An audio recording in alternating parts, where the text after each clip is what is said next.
Говорит Москва. Сегодня в 4 часа утра. 1941 жылдын каргашалуу 22-июнунда фашисттик Германия мурдагы СССРге капысынан кол салды. Душмандар бир эле мезгилде Баранцева деңизинен Кара деңизге чейинки чек араны бузуп, күтүлбөгөн жерден кирип келишти. Өлкө коркунучта калган. Немец генералдары барбара согуш планын түзүп, ага ылайык согуш 2 айга гана созулмак. Ага чейин Европанын көптөгөн өлкөлөрүн басып алган Германиянын бул иреттилигин ташкап, бүт Совет эли мекенди коргоо үчүн аттанышты. Миңдеген адамдар өз эрки менен Кызыл армиянын катарына, партизандык отрядтарга кетишти. Элди кошуунга биригишти. Өлкө бирдиктүү согуш лагерин айланды.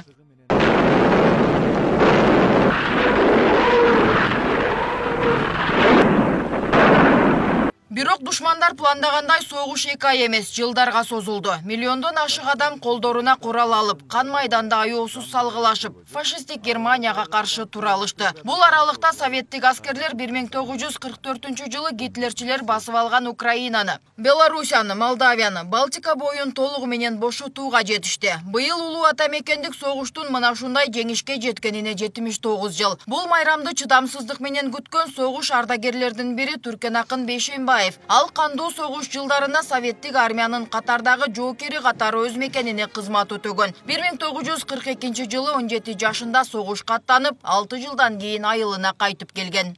Bir офицер постоянно bizde komanda verip, ошо ким атып атат, ким качып кетип атат. Ошолордун баарын контролго жылдырчу эмес. Bir saat назад качкан болсо атып салабыз деп Сталиндин приказ чыккан. Rumenya, Бельгия, Украина, Беларусь, Молдова, Будапешт, Чехословакия, ушуларда спавалай кеттик. Жеңишке жетүүгө бир гана фронттогулардын эле эмес, тылдагы күжүрмөн эмгекчилердин дагы салымы чоң. Согушка жарамдуу делген 17 жаштан жогору эркектердин баары фронтко кетишип, алардын ордуна аялдар, өспүрүмдөр, карылар иштеп калышкан. Колхоздор армияны нан жана азык-түлүк менен камсыз кылып турган. Ал убакты эстеш кайгы. 7 жашыман баштап колхоздун кызматын иштедим. Малаташка миндик, чийне тарттык, чөмөлөдүк, чалгы чаптык, машак тердик, иши кылып колдон келген жумуштун баарын ошол убакта армияга эркектер кетип калган, жарактуу аялдар, анан мектептин балдары калып калдык.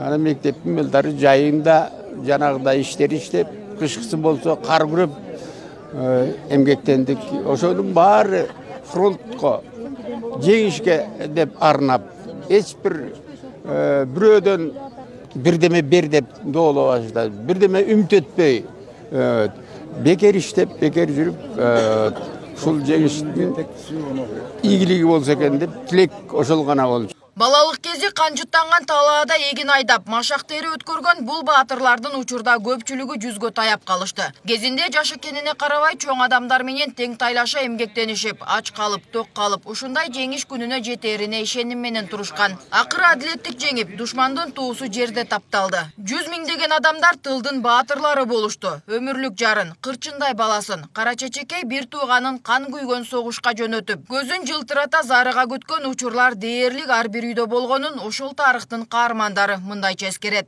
Дайым ошол өлкөнү коргойбуз деп ошенткенбиз. Биз ал убакта ачпыз, токпуз деп кайгырган жокпуз. Жеңгейле, жеңиш болгойлу деп анан кийин радиону угуп кабар угабыз. Бүгүн баланча жерди бошотуптур. Баланча о жерди талкалаптыр дегенде кубанып, ошону менен кубат байлап ачкачылыкты барын тең унутуп, анан кийин ошо кабыргабыз кайса дагы кадимкидей кайраттанып, намыстанып жүрдүк. Жан дүйнөбүзгө ар намыстын оту жалындап турду. Бул согушка Кыргызстандан 365 миңден ашуун адам катышкан. Алардын 160 миңден ашууну согушта курман болгон. 150 миңдей орден, медалдар менен сыйланган. 29 адам даңк орденинин толук ээси, 73 жоокер Советтер Союзунун баатыры болушкан. Учурда Кыргызстанда улуу ата мекендик согуштун 39 ардагери калды. Ошондой эле 552 оруктун эмгекчилери бар. Нурзат Көчүмкулова, Майрамбек Абдибилал уулу, регион, Бишкек.